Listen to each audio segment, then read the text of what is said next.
é mesmo completo. o caos, não é? Isso. Fala, Rodrigo. Já não é a emergência em cima da emergência. Exatamente. Porque não é só a saúde, mas também as outras áreas, não é? A alimentação, como é que se preserva, etc. A habitabilidade. Se perdeu tudo.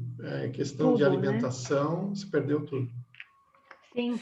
E medicamentos que precisam ser refrigerados. Claro. Tem muita coisa que acaba, enfim.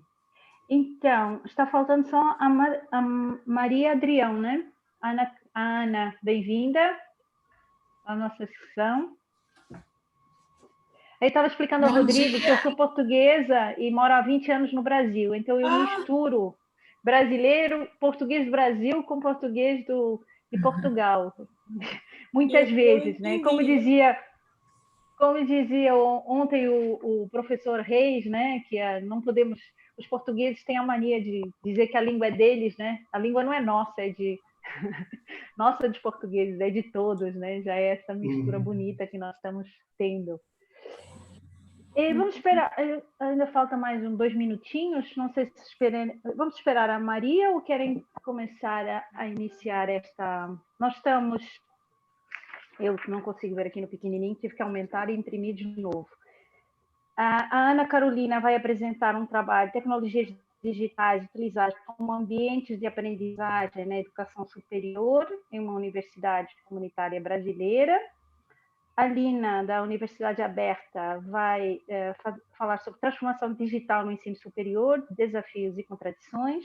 O Rodrigo, dessa experiência que parece bastante interessante, da Feira Online de Tecnologias Universitárias, um espaço de articulação entre ensino, pesquisa, extensão e inovação. A Maria, da Estadual do Vale do Caraú, eu não sei o que aconteceu, ela ainda não está na sala, e apresentará a escola como rede social, a escola Panóplia. Eu deveria apresentar no meio entre ela e vocês, mas eu acho que eu vou ser a última, que é mais fácil de gerirmos o tempo. Vamos tentar ficar nos 10 minutos. Se a Maria não chegar, teremos 15 minutos cada um. Mas a partida, o que nos foi indicado é que nós nos centremos nos 10 minutos para permitir depois um pouco de debate, né? Se vocês conseguirem se centrar só nos 10 minutos, preparar. Eu sei que é muito pouco para o que nós fazemos, mas depois acho que vão ficar disponíveis os textos integrais, as apresentações hoje mais cedo. A Ação Rego estava falando, Maria Conceição Rego estava falando que vão tentar disponibilizar todas as apresentações também das sessões paralelas, e as sessões das mesas redondas vão ficar com certeza, né? Mas acho que há essa troca entre todos, né? E não sei se no final depois vamos ter acesso a todos os e-mails, acho que seria interessante, e depois continuar trocando ideias, informações. Na verdade, esses encontros quando são presenciais, eles são mais agradáveis, né? Tem o cafezinho que a gente se encontra para conversar no final. Não temos esse momento e vamos ter que nos conhecer assim virtualmente, e na esperança que no próximo Forges, que a gente ainda não sabe onde vai ser, acho eu, já foi decidido, nos encontremos de novo, né? Exatamente. O meu primeiro foi aqui, o de Brasília, mas eu não tive a sorte de encontrar nenhum de vocês. E acho que podemos começar no horário, né? Sim. Aqui são 8h30, aqui no Brasil são 8h30 ainda, Lina, da manhã, então é bem cedo para nós. Quem assistiu a primeira sessão teve que levantar às 5 para estar às 6 em frente ao computador. Exato. Mas faz parte, acho que isso é interessante também. Então, acho que começaríamos pela Ana Carolina, se ela não se importar. E seguimos a ordem, Ana Carolina, Aline e o Rodrigo. Entretanto, se vier a Maria, ela apresenta. Se não, se eu apresentarei, pedirei a um de vocês para me controlar o tempo também. Acho que você pode partilhar a sua tela, por favor, Ana. Sim, como que eu faço para compartilhar? É naquela setinha ali, verdinha ali embaixo. A seta embaixo. Verdinha embaixo, de Share Screen. Ah, muito bem. Sim. Vou ficar atenta também ao chat.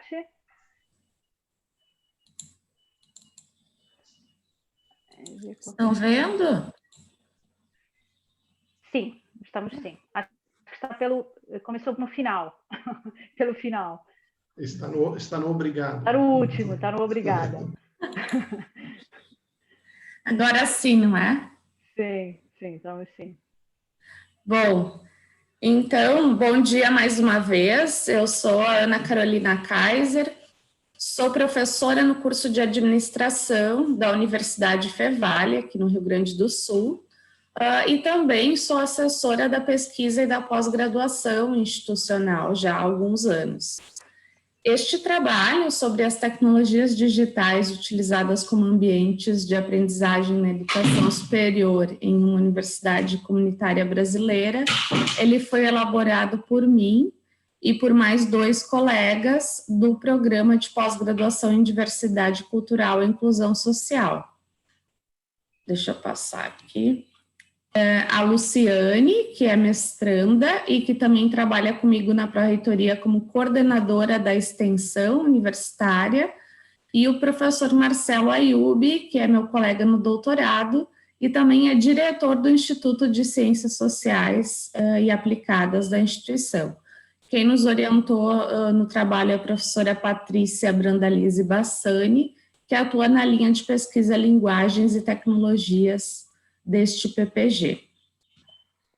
Antes, então, de contextualizar o tema, me dei conta que não contextualizei a nossa universidade, né? É uma universidade comunitária que tem 50 anos de história. Ela tem atualmente 10 mil alunos, temos cerca de 500 alunos na pós-graduação estricto sensu, temos 10 PPGs atualmente, uma boa parte já com nota 5, resultado de uma história recente, né, da pesquisa, que tem 15 anos. Bem, então, para contextualizar o tema, né, todos nós estamos vivendo esse cenário de transformações que já é de longa data, trazido pelas tecnologias, mas em razão da pandemia, todo esse cenário precisou ser acelerado, né? No caso da Universidade Fevale, nós fazemos o uso da ferramenta Blackboard para lecionar e para disponibilizar os documentos, né, para os alunos, e graças a essa ferramenta e também ao parque tecnológico da universidade, nós conseguimos em 24 horas, ali no dia 17 de março, em 24 horas, tornar todo o ensino para os alunos online de forma síncrona. Então, acabou sendo, eu digo que é um legado interessante, porque nós efetivamente passamos a utilizar a tecnologia que já dispunhamos. Bom, então o trabalho ele teve o objetivo de verificar a utilização das tecnologias da educação como ferramenta de aprendizagem na educação superior. Para o referencial teórico, nós utilizamos duas linhas, né? A tecnologias e aprendizagem, a partir dos trabalhos da professora Patrícia Bassani, então, que nos orientou, e também da professora Débora Nice Barbosa, que também é uma professora que vem atuando há mais de 2 décadas nesse tema. Então, utilizamos trabalhos que elas desenvolveram sobre os ambientes pessoais e virtuais de aprendizagem, e também sobre as ferramentas de aprendizagem no ambiente virtual, usando referências dos Top Tools for Learning 2020, em que se destacava o YouTube, Padlet, Mentimeter, Trello, Google Docs e Forms, Peltress, Canva e Google. Bem, a nossa metodologia da pesquisa, brevemente, foi descritiva, bibliográfica, com aplicação de um questionário, portanto, uma survey, e abordagem qualitativa e quantitativa. O nosso universo de professores na instituição, como um todo, são 450 professores. No entanto, o nosso universo foi de 110 docentes, que são os professores ligados aos cursos de administração, de gestão da produção e de psicologia. Para este universo, tivemos 65 respostas. Então, vou apresentar alguns dos resultados.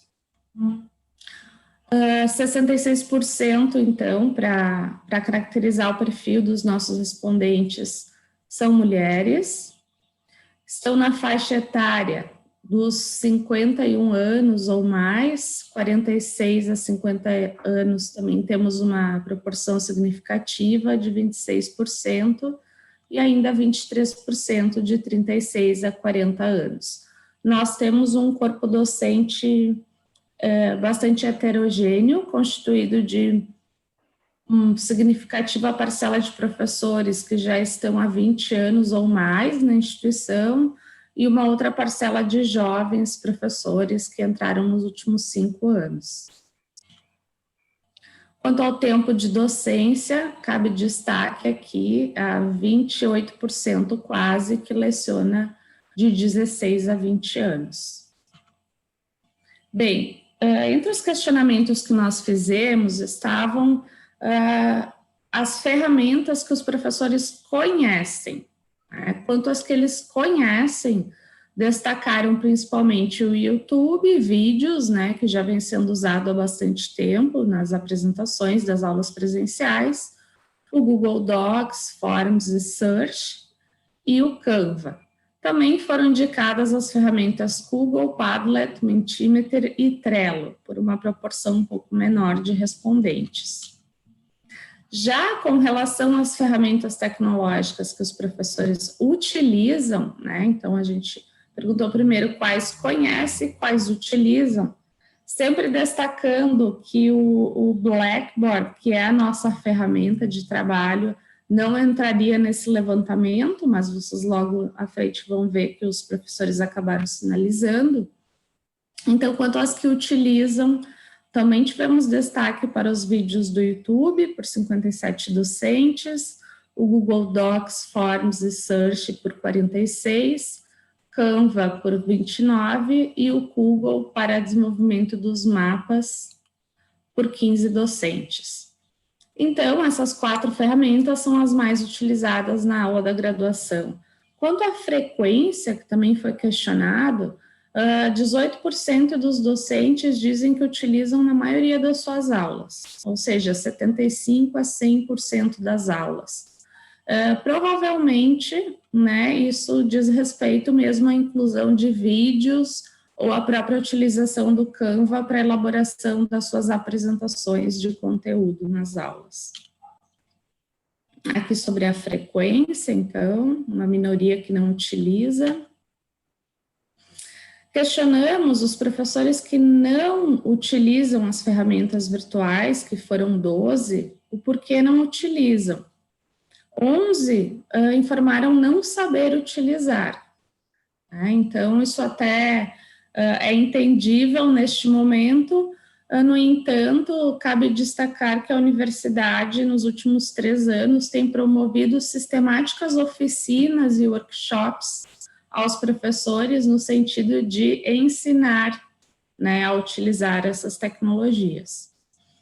3 professores mencionaram que têm dificuldade de organizar as atividades com as tecnologias e um professor disse que tem limitação de hardware. Imaginamos que tenha relação com algum professor que precisa usar um sistema que é mais pesado ou que tem uma licença muito cara que só esteja disponível na universidade. Ana, vai ter mais 1 minuto e meio, tá? Depois a gente pode continuar. Então, eu vou já encaminhando para a finalização. Bom, questionamos após a suspensão das aulas presenciais, se o professor passou a utilizar ferramentas que não utilizava. 81% disse que sim, passou a utilizar outras ferramentas que ainda não utilizava. Bom, 51% dos professores concorda que o envolvimento dos alunos e engajamento em aula é notório quando utiliza as ferramentas tecnológicas. e as apresentações e documentos são ferramentas que contribuem para o aprendizado dos alunos. 52% dos docentes concordam e 38% concordam totalmente. Ou seja, é uníssono, né, a relevância da utilização.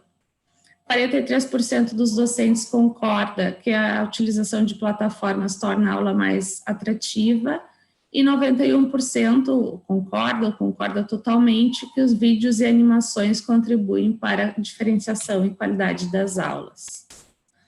Então, vou para as considerações finais, depois a gente pode conversar um pouquinho mais, então. Além do perfil, né, que eu volto a trazer aqui, a maioria dos respondentes do sexo feminino e que leciona entre 16 e 20 anos. Com relação às aplicações de aprendizagem virtual, o YouTube foi a mais conhecida e também a mais utilizada, seguida pelo Google e pelo Canva. Em relação à utilização, 18,5% dos docentes faz uso destas aplicações na maioria das suas aulas. Bem, a partir da realização do trabalho surgiram novas provocações, né? A gente tem a intenção de ampliar esse estudo para o universo de 450 professores e também ver, passados 8 meses, né, já da pandemia, o quanto foi possível evoluir e migrar para novas ferramentas. Então, eu agradeço, por enquanto, deixo aqui o meu contato, né, e fico à disposição para os questionamentos. Muito obrigada. Muito obrigada, Ana. Desculpa interromper, mas acho que depois podemos ter uma outra maior interação no final, né? Essa é a ideia um pouco. Alina, se puder. Ok, obrigada. Eu vou compartilhar. Por favor. Ok. Ver se tenho aqui só um momento que eu não sei porque isto está aqui.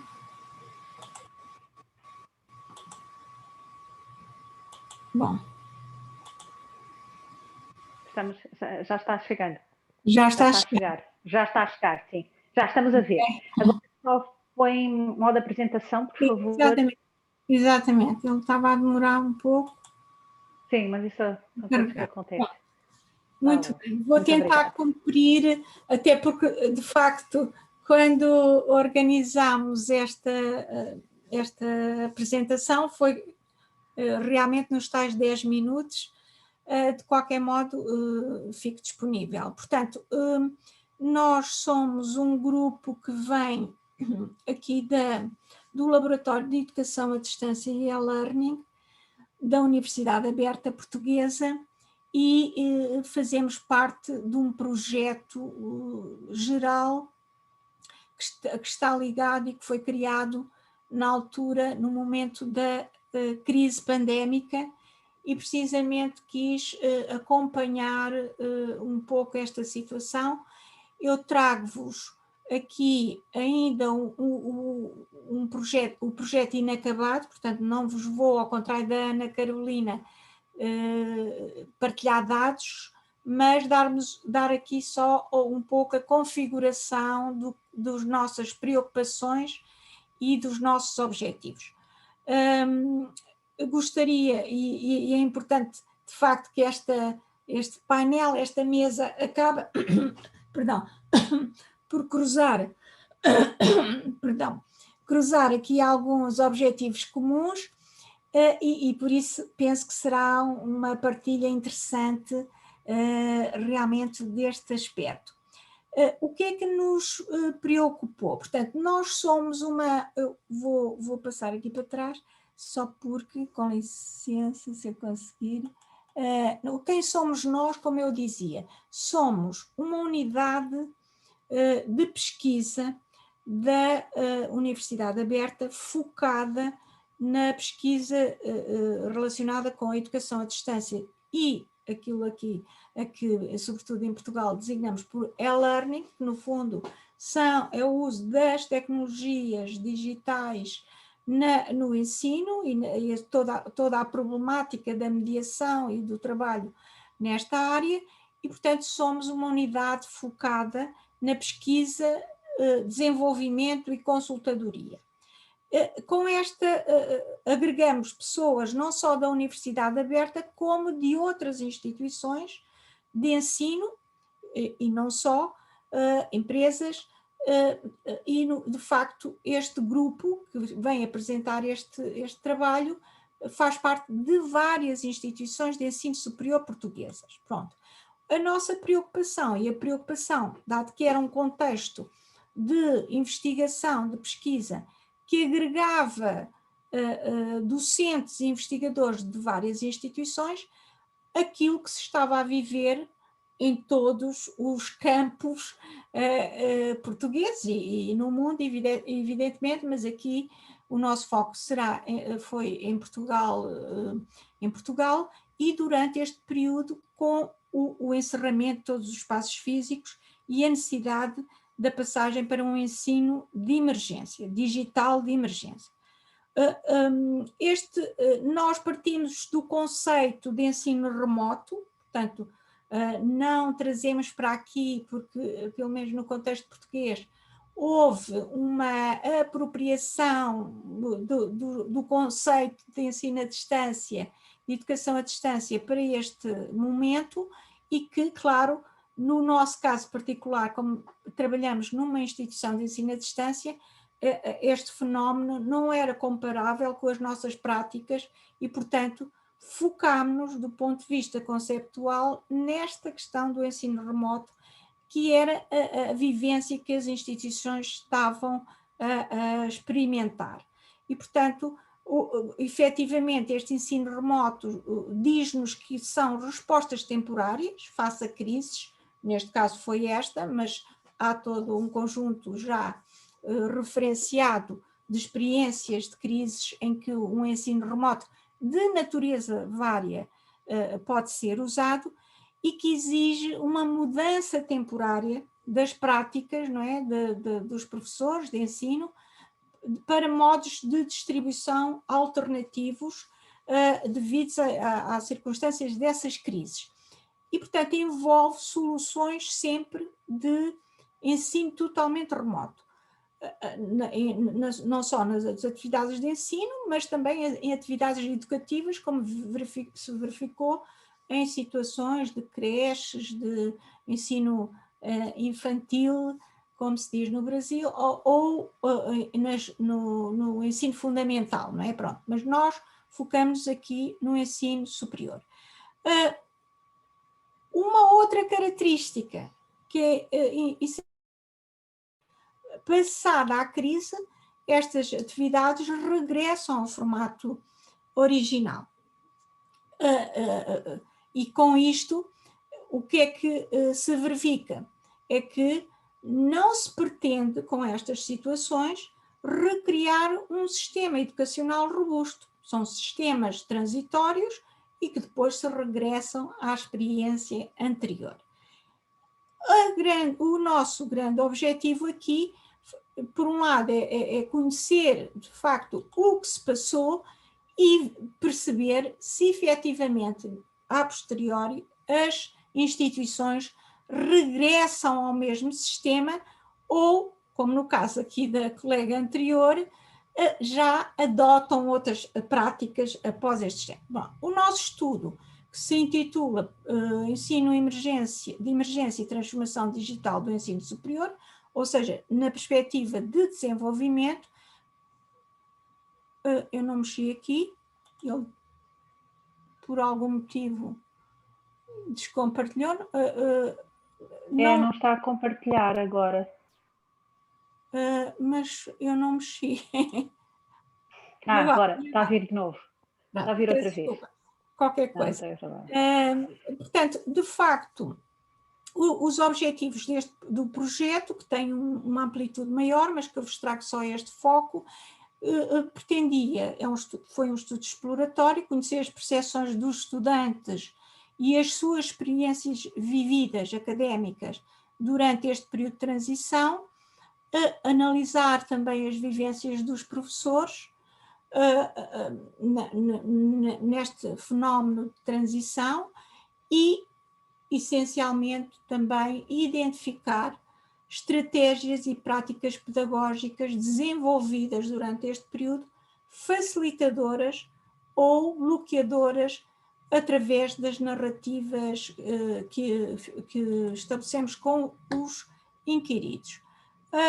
Um outro aspecto que se partiu, dado que o que se verificava a partir do conhecimento que tínhamos das instituições, e já vou dizer porquê, procurar agregar aqui, fundamentar-nos numa tendência que se está a verificar, sobretudo neste ensino de emergência, aquilo a que alguns autores chamam a pedagogia do Zoom, mas que introduz, que tem o seu lado menos bom, não é? Introduz níveis de fadiga digital muito elevados, estratégias a que autores mais ligados à comunicação consideram que se chamam estratégias de hipercomunicação, ou seja, como não há intervalos nessas sessões, etc., os sujeitos, os indivíduos estão em momentos de hipercomunicação, daí o grande cansaço com que se chega ao fim do dia após estas sessões, e claro, aqui associados às cargas cognitivas e de trabalho elevadas, por se fundamentarem muito neste tipo de tecnologias, e a que os indivíduos também não tinham grande familiaridade. E por outro Lina, lado, tem 2 minutos. Sim, eu estou mesmo a terminar. Tá, e por outro lado, a questão de serem baseadas, centradas no ensino.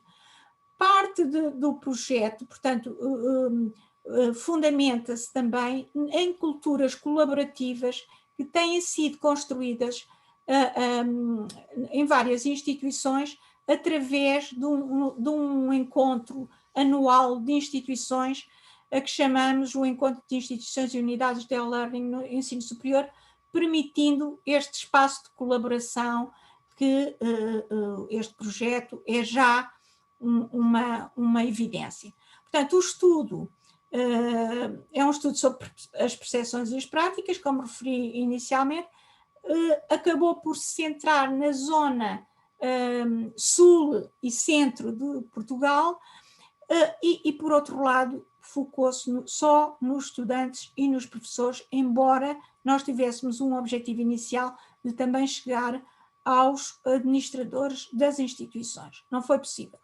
Portanto, de natureza mista, na recolha de dados foi aplicado um questionário, um inquérito por questionário online, porque não era possível, e realizadas entrevistas através de videoconferência, 20 a professores, 20 a estudantes, e em termos das respostas que obtivemos, 486 respostas de estudantes. Claro que o universo de estudantes é muito maior, mas isto era um estudo exploratório e apenas na base do voluntariado, portanto, neste momento estamos a concluir a análise estatística e a análise de conteúdo das entrevistas, que são de cerca de 20 horas, não vos vou amassar com as áreas do questionário, mas no sentido de é um questionário bastante detalhado, não é? Que se organizado não só na zona das percepções, mas também em relação às práticas vividas, sobretudo relacionadas com a comunicação, mas também com as estratégias que foram implementadas pelos professores que facilitassem a apropriação do conhecimento e a autorregulação do conhecimento nas atividades académicas online. Portanto, há também toda aqui uma zona não só de adaptação cognitiva, social e emocional, e contamos a muito breve trecho ter os resultados já possíveis de serem partilhados. Portanto, aqui uma ideia da entrevista que era semidiretiva e que introduzia um conjunto de questões, mas também para dar a voz aos professores e aos alunos, e portanto, sintetizando, efetivamente, contamos com estes casos, não é? Através das narrativas e dos dados do questionário, alimentar e perceber aqui quais foram as boas práticas e criar soluções e ajudas para as próprias instituições, através dos investigadores e docentes envolvidos no estudo, ou seja, retroalimentar e introduzir aquela tal transformação digital. E como referíamos também no nosso título, não é, da comunicação, há práticas corretas, há práticas interessantes e é preciso, de facto, alimentar esta nova realidade, não é? E não voltar, apesar do ensino remoto ter este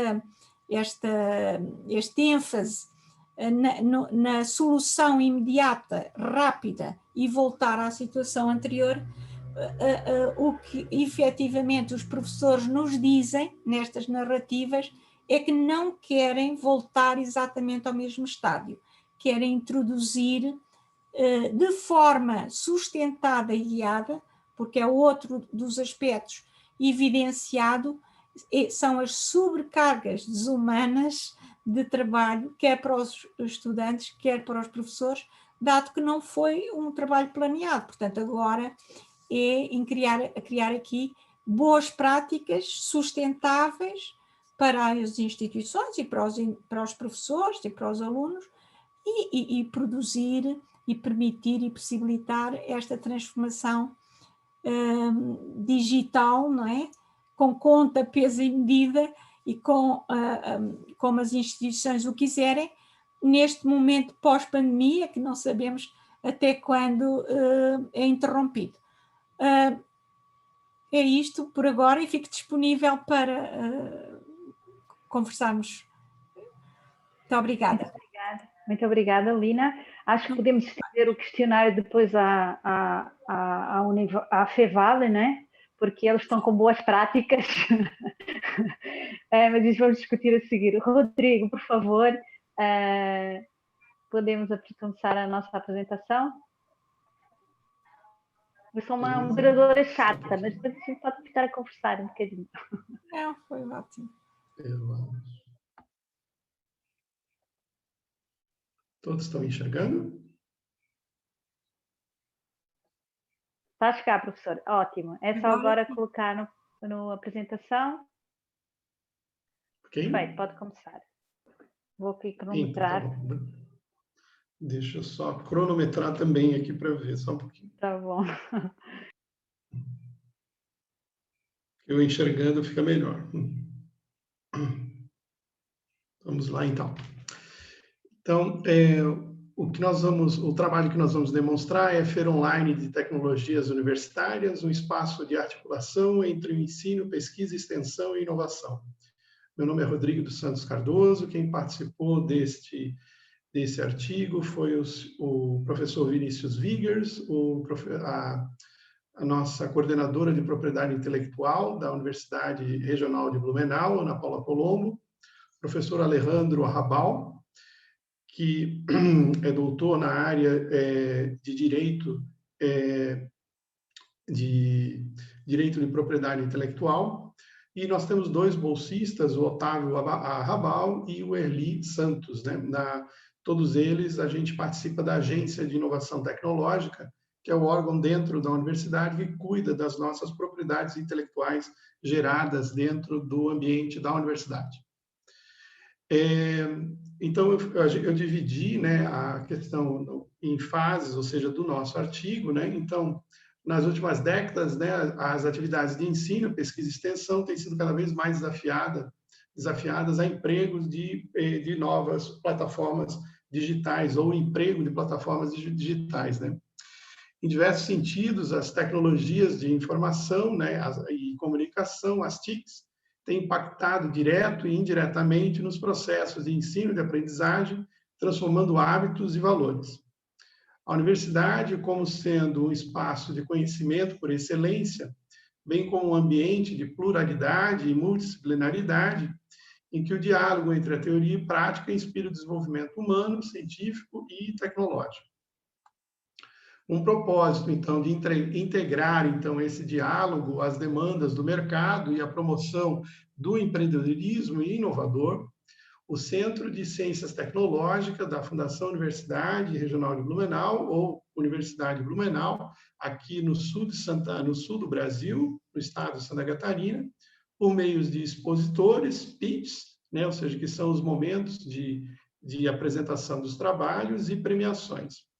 Nós realizamos, então, há 8 anos, uma feira na qual são apresentadas à sociedade diversos produtos e serviços desenvolvidos no âmbito das disciplinas que integram o eixo de articulação pedagógico dos cursos tecnológicos da universidade.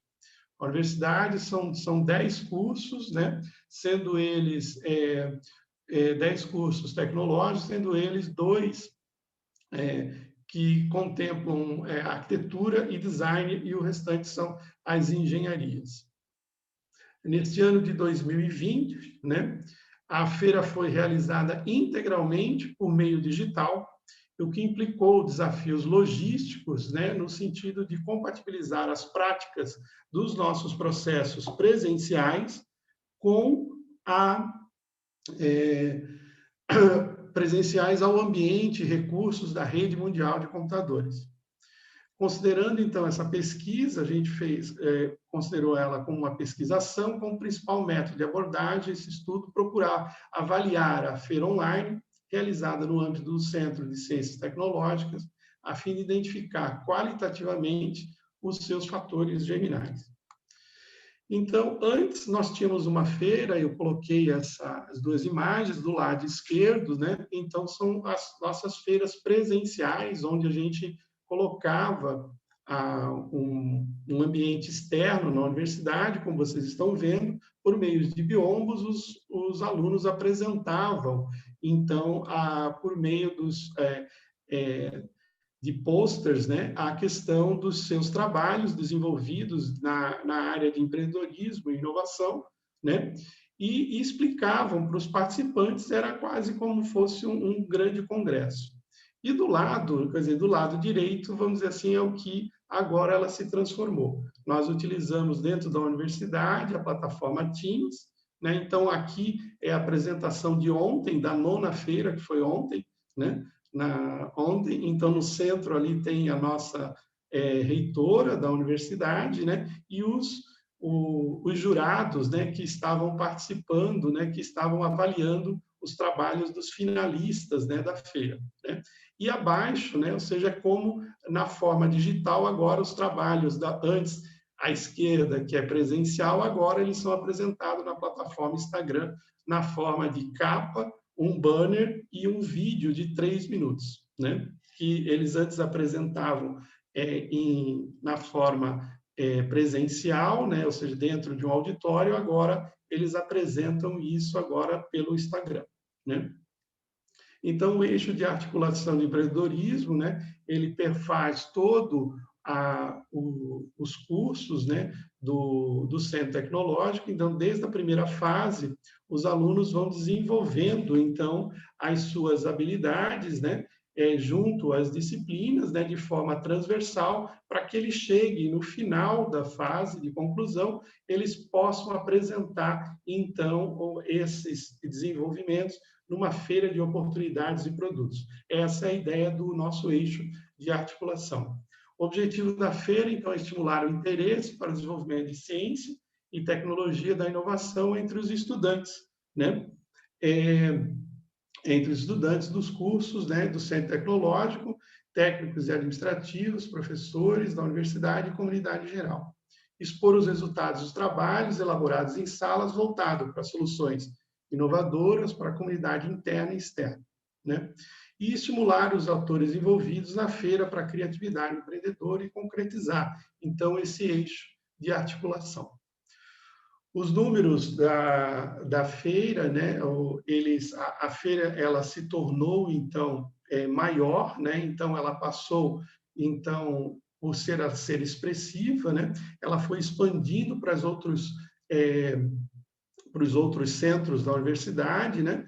Ela começou no Centro Tecnológico e, da mesma forma, ela numa iniciativa inédita e com apoio do governo municipal, nós fizemos, então, a primeira feira de inovação e empreendedorismo que expande, então, o alcance, ou seja, para a cidade que nós estamos, que é para a cidade de Blumenau. E aqui a gente já envolveu, então, essa primeira feira, nós envolvemos as categorias, ou seja, não só do ensino superior, mas também do ensino fundamental e médio. Então, aqui você tem algumas fotos das crianças apresentando da mesma forma, ainda presencial. Com a questão do Covid, né, ou seja, com toda a questão da pandemia, alterou, então, dramaticamente a vida de todos, né, e a gente teve que passar rapidamente para esse aprendizado online. Da mesma forma, então, as mais variadas atividades econômicas passaram a valer-se, né, de arranjos e de trabalhos inteligentes, no caso. A feira, então, ela se tornou, até então, no artigo, a gente estava na 8ª, ontem a gente teve a 9ª feira e a gente teve 41 projetos, então, inscritos, né, na feira. Aqui, então, é a forma que a gente tem uma plataforma Instagram e a gente replica a feira no momento da apresentação final, nós replicamos na plataforma YouTube. Os trabalhos, então, apresentados na feiras, então, elas encontram a possibilidade de um incremento, né, socioeconômico a partir da atuação, então, da agência de inovação. Então, os trabalhos, hoje, a gente coloca, a gente já tem uma vitrine tecnológica e a gente consegue, inclusive, utilizar, ou seja, essas ideias dos alunos para pedidos de patentes, né, de registro. Então, a gente tem um referencial que é o seguinte, as feiras, então, elas passam a ter ser uma via, ou seja, que a gente pode conseguir possibilidades de estruturas semióticas, né? E você consegue, então, inúmeras plataformas assumem, então, esse papel de linguagem, né?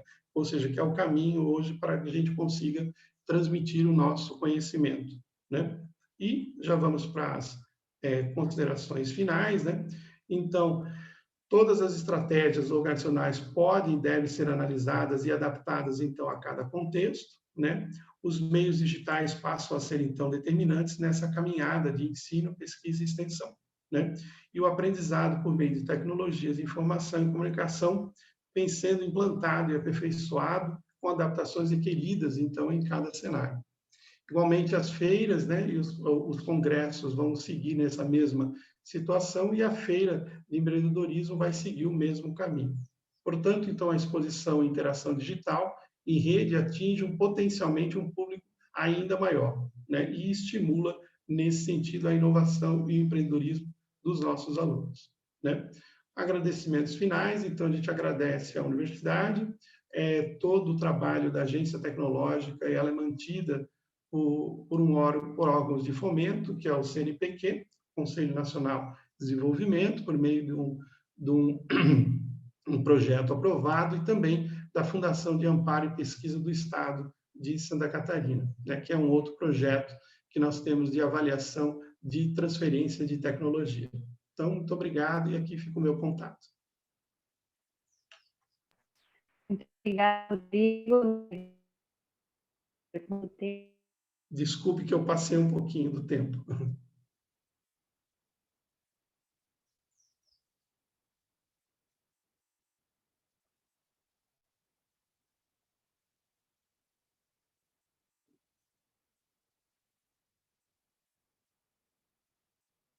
De repente, estamos todos aqui. Alô?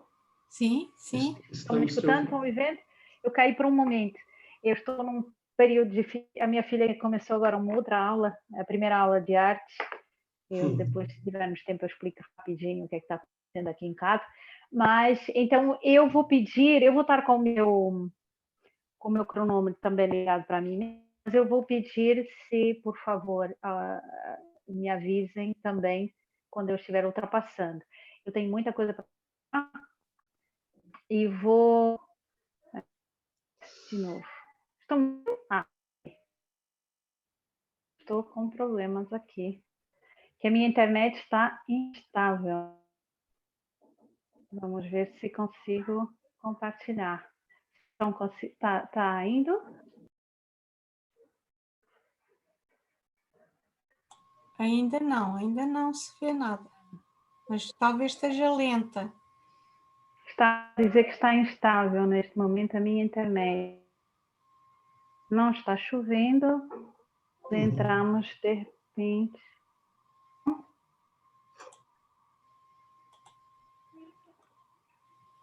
Ainda não, né? Estão conseguindo ver? Não. Não.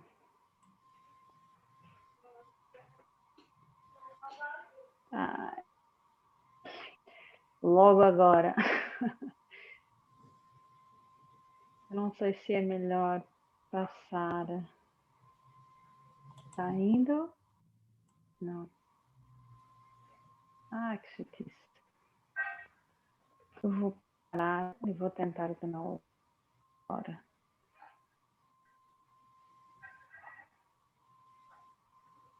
Tá indo?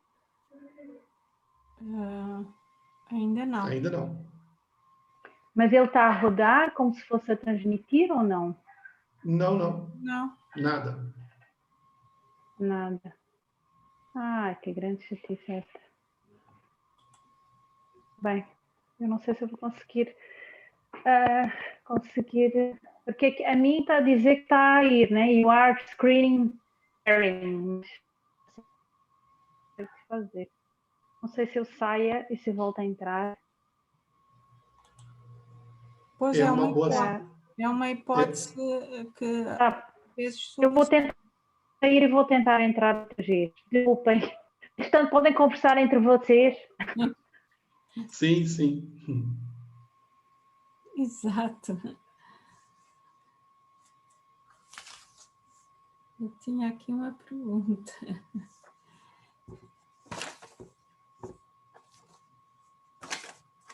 Rodrigo, posso fazer uma pergunta? Óbvio, pode, fica à vontade. Então, esta feira, eu não entendi, se calhar você referiu, mas eu não captei. Tem a duração de um dia ou prolonga-se por vários...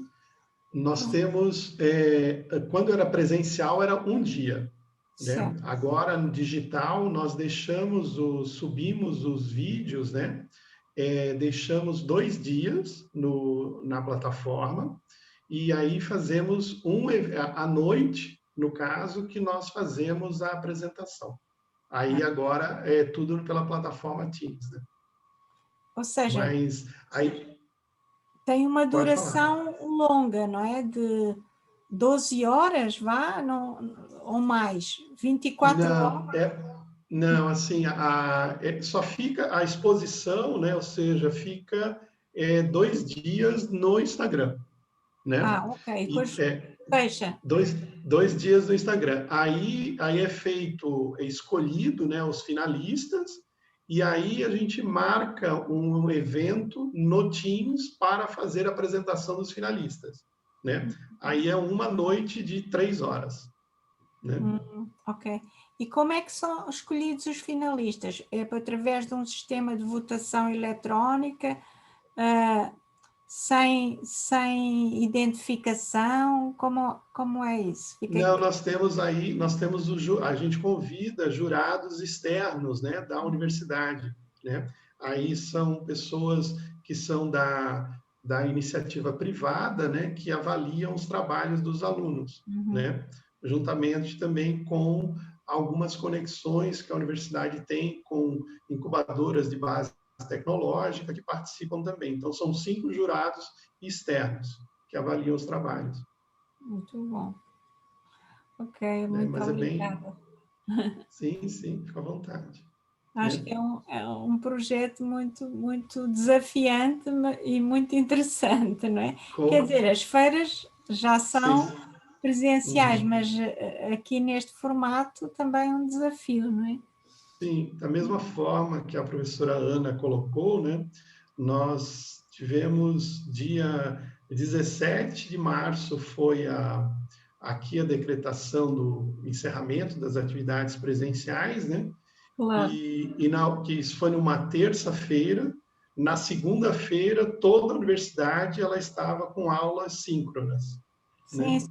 sim. Eu acho que então, foi muito assim, foi o final de semana mais tenso, né? Porque estava todo mundo aprendendo a usar a plataforma, transformar as aulas, né? Eu acho que, além da área da saúde, que nos deu uma lição muito grande, eu acredito que a área de educação nos deu para o mundo uma lição muito grande, né? De capacidade de adaptação rápida, né?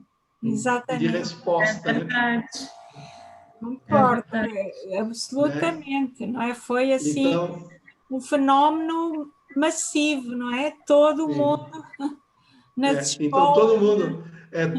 mundo, logicamente, todo mundo exalta, né, a questão dos profissionais da área da saúde, mas os profissionais da área de educação, eles precisam ser muito também exaltados, porque o ritmo de adaptação e a gente conseguir ainda uma qualidade de ensino, né, que todos procuram ser a melhor, né, nesses momentos, e oferecer isso rapidamente para todos, né? Então foi um grande desafio, né? Eu acredito para todos, né? E que causou, pelo menos aqui neste nosso estudo, que nós percebemos foi causou níveis de cansaço muito elevados, não é? Porque Sim. Os professores ultrapassaram as suas próprias horas convencionadas para trabalhar. Não sei se ali com a Ana aconteceu, mas trabalhavam noite e dia, não é? Permanentemente, vendo trabalhos, etc. Portanto, foi uma situação única, não é? Única. Única. E voltar, deixa eu ver se eu consigo agora. Sim, agora sim.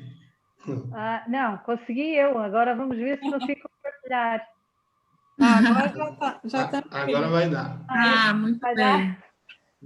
Dar? Que coisa. É sempre assim, né? É a nossa vida. Bem, eu espero que a conversa tenha sido boa entre vocês. A minha preocupação assim, eu nem tenho WhatsApp deles para poder avisar que não.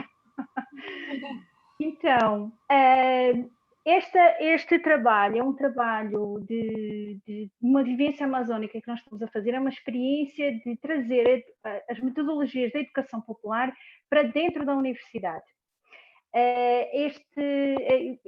Nós somos 3 professores regentes de uma disciplina chamada Tópicos Especiais sobre a Amazónia e convidamos lideranças locais da Amazónia para entrarem dentro da universidade e explicarem um pouco os seus modos de vida. Então, isto é uma experiência inovadora e só é possível porque Brasília é uma cidade também já diferente, né? E a Universidade de Brasília é uma forma também já interdisciplinar. Mas Brasília é criada exatamente como é a ocupação de território em todo o território brasileiro, né? Desde a chegada dos portugueses, se ignora o existente e se recria o novo. Há sempre vontade de o novo, ignorando todos os conhecimentos existentes, muitas vezes. Né? Então, existiam aqui comunidades quilombolas e aldeias indígenas dispersas, vindas com o avanço da corrida ao ouro, que chegou muito próximo de Brasília, e essas comunidades foram completamente ignoradas na construção da cidade e depois na construção da própria universidade.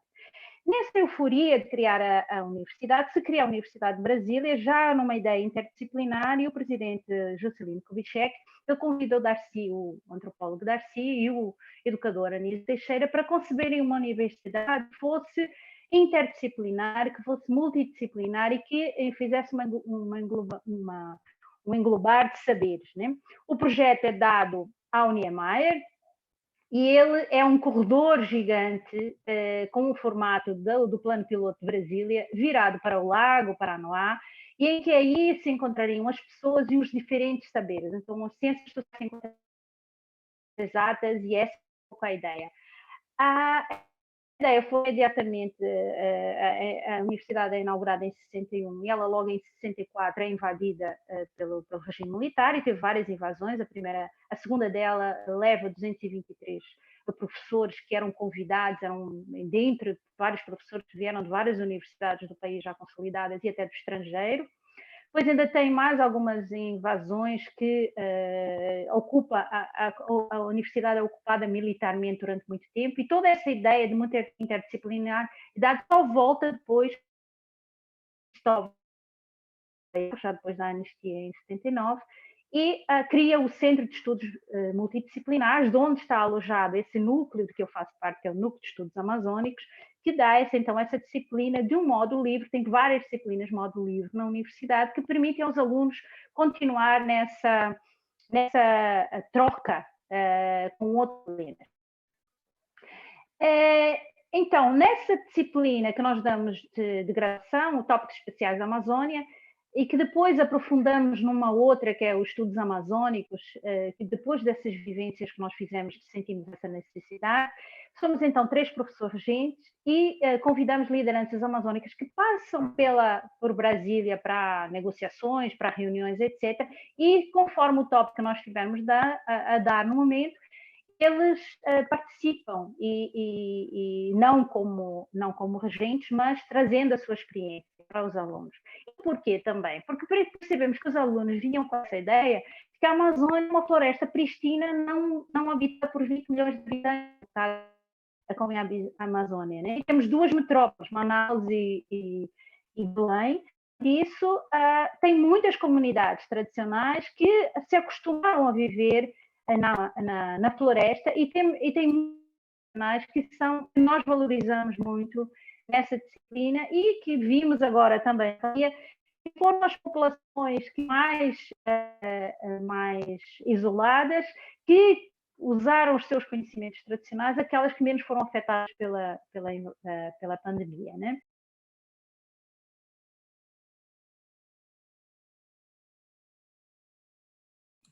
E acho que ela caiu.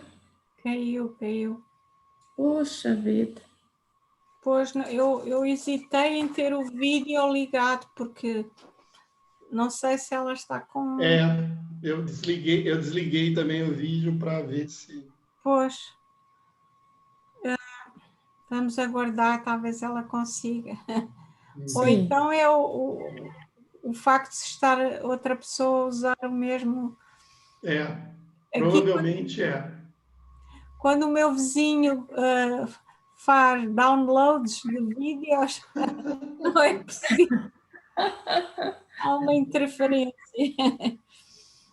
Então, é isso. Eu também tinha aqui outra pergunta, ia colocar no fim, mas já agora podemos conversar para Ana Carolina. Eu não entendi muito bem, mas desculpa, porque aqui em Portugal não temos tanto esse formato de escola comunitária. Então, uma universidade, não é? É uma universidade comunitária. Isso significa que... O que significa? Sim, funciona assim. A universidade comunitária é uma universidade da comunidade, então ela não é nem pública e nem privada.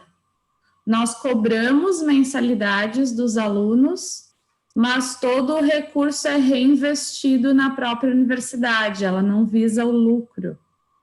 Então, nós temos aqui no estado do Rio Grande do Sul 14 universidades comunitárias, inclusive as confessionais, né?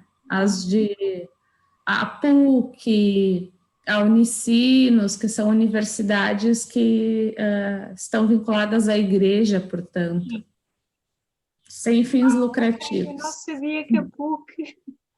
era uma universidade comunitária. Então, a Universidade de Blumenau também é uma universidade comunitária. A gente tem essa configuração da mesma forma do Rio Grande do Sul, nós temos aqui em Santa Catarina também. Mas nós temos uma característica que nós somos uma universidade pública. Nós somos vinculados à ao poder municipal. Nós somos uma autarquia do município, né? Mas também, mas cobramos mensalidade também dos alunos, né? Infelizmente cobramos, né? E são mensalidades elevadas ou... São para o nível do aonde nós estamos, são elevadas, sim, né? Aqui na nossa região também. Eu acho que dá para fazer uma comparação, Lina. O salário mínimo no Brasil gira em torno de R$ 1.000. Para um aluno cursar 5 disciplinas do curso de administração de empresas, por exemplo, ele vai pagar uma mensalidade de cerca de R$ 1.500 por mês. É um salário mínimo e meio, então é sim elevado, né, para os padrões. Sim. Realmente é uma comparação bem interessante. É mais ou menos os valores aqui que nós temos. Né? Pois, o nosso sistema é um pouco diferente, porque temos a universidade pública e privadas. As privadas Sim. podem ser ligadas a instituições diversas, inclusive a confissões. Por exemplo, temos a Universidade Católica Portuguesa, que, enfim, é da religião católica, mas o formato ou se aplica a privado ou público, não é? Sim. É um pouco diferente. Existem depois umas universidades... A Paula já regressou. Paula, estávamos conversando, mas damos o microfone. Para mim, ela não voltou, não. Eu estou vendo aqui Paula Bastos. Vou tirar o vídeo, o meu vídeo. Eu também estou vendo, mas ela está sem microfone, parece. Está conectando.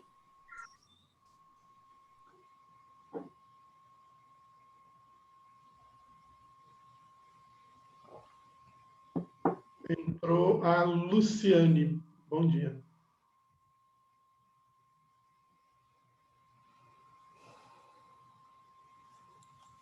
A Luciane é minha colega, que participou do trabalho que eu apresentei. Okay. Bom dia. Bom dia, tudo bem? Bom dia, Luciane. Pois é, não sei se estão... Para mim, ela não entrou, tá? Ela não aparece aqui, não. Olha, eu faria uma sugestão, nós temos mais apresentações nessa sessão, né? Não. Não? Eu acho que tem a apresentação da... Ah, não está mais. Não, porque a Paula ficou para o fim. Que a professora Maria Adrião chegou a entrar também aqui na sessão. Ah, ela está falando aqui. Está falando... professora... Bom dia, Maria Antônia. Eu estou sendo ouvida? Sim. Pois então, é só para dizer que eu me atrasei considerando o fuso horário, as confusões que eu faço em relação a isso, mas eu estou presente já há algum tempo e estou acompanhando, tá bom? Bom dia e aguardo meu momento. Eu acredito. Acho que é melhor a Maria Antônia apresentar, estou vendo que ela chegou. Agora a Paula está voltando.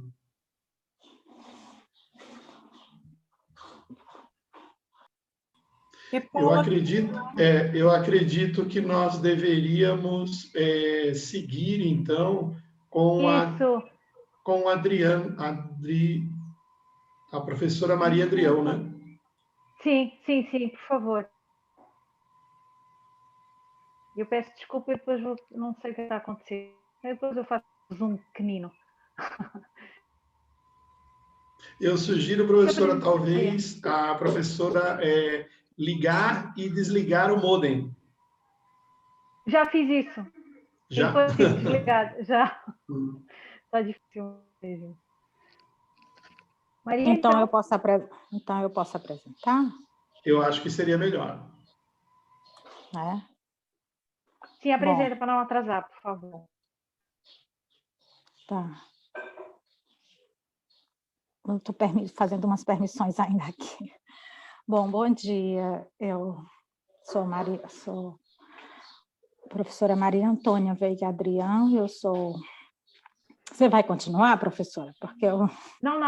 Pode continuar. Se eu não conseguir, eu faço um resumo depois no final. Me agradeço, Tá por favor. Pois obrigada e bom dia. Bem, então eu gostaria de cumprimentar todos e todas presentes, dizer que eu me atrasei, considerando o fuso horário, essas confusões que eu acredito que seja comum de acontecerem. Eu agradeço a oportunidade de estar presente aqui nesse encontro com a professora que leu o resumo, que aprovou. Eu gostaria de dizer que é muito importante essa participação, porque se não fosse esses meios eletrônicos, se não fosse esse momento que a gente está vivendo, possivelmente eu não estaria participando desse encontro, então é com muita satisfação que eu participo para divulgar essas pesquisas que eu tenho realizado aqui na Zona Noroeste do estado do Ceará. Sou professora da Universidade Estadual Vale do Acaraú, professora adjunta, e sou professora dos estágios curriculares obrigatórios no ensino fundamental e médio. Quando eu assumi esse estágio em 2016, então eu fiz a opção de aproveitar, já que os estudantes estariam nas escolas, tendo acesso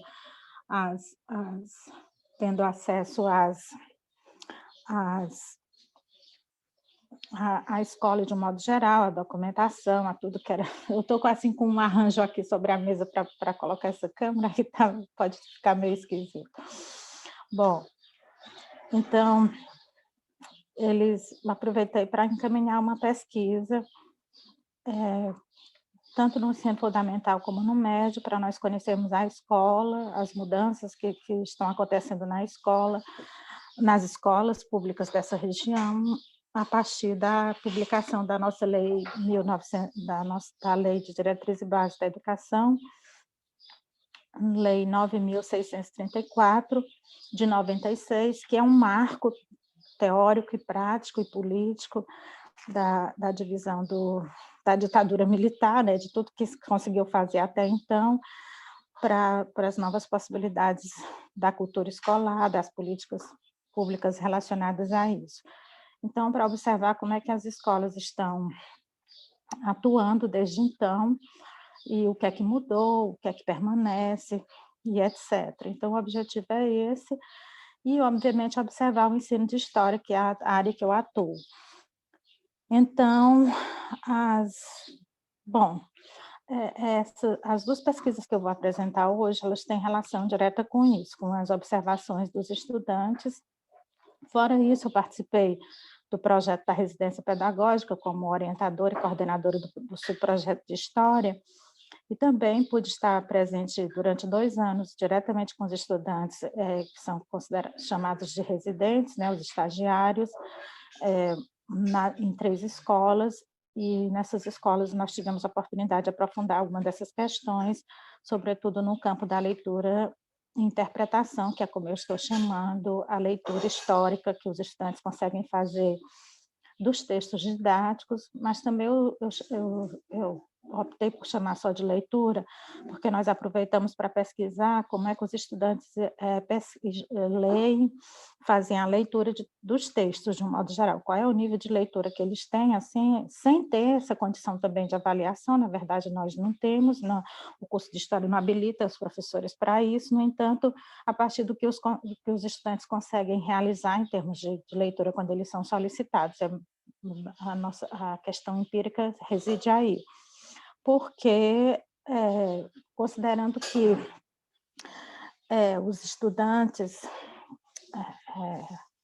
A cidade de Sobral ficou conhecida até mundialmente como uma cidade que conseguiu elevar seu nível de escolaridade pública, e não é uma inverdade, no entanto, está relacionado mais ao ensino fundamental 1 e a forma como a escola se determinou a fazer isso para ganhar essa concorrência a nível de Brasil, eu diria até de mundo, porque o estudo da criança finca, né, se fortalece, prevalece no ensino de português e de matemática, para que ele adquira essa proficiência que é exigida, no entanto, as outras áreas ficam meio esquecidas. E por que eu estou fazendo tudo, lembrando isso? Porque quando os estudantes de História começam a observar o ensino fundamental, a partir do 6º ano, observou-se que os estudantes não têm domínio de leitura mínimo, né? Assim, o que se espera de estudantes do sexto ano, primário, fundamental. Ele... 5 minutos. Tá bom, obrigada. Então, assim, o que eu estou querendo dizer? É que, a partir dessas observações, nós pensamos numa proposta que pudesse corresponder, que pudesse contribuir com a leitura e com a escrita e com a dinamização do trabalho docente, para que o estudante tivesse outros acessos de leitura, tivesse acesso a outras linguagens, pudesse refletir criticamente os textos históricos, outras oportunidades de leitura, já que a população muito carente, muito precária, a maior parte da leitura que o estudante tem é do livro didático. Então, assim, esse projeto, essa reflexão, ela está mais bem explicada no projeto.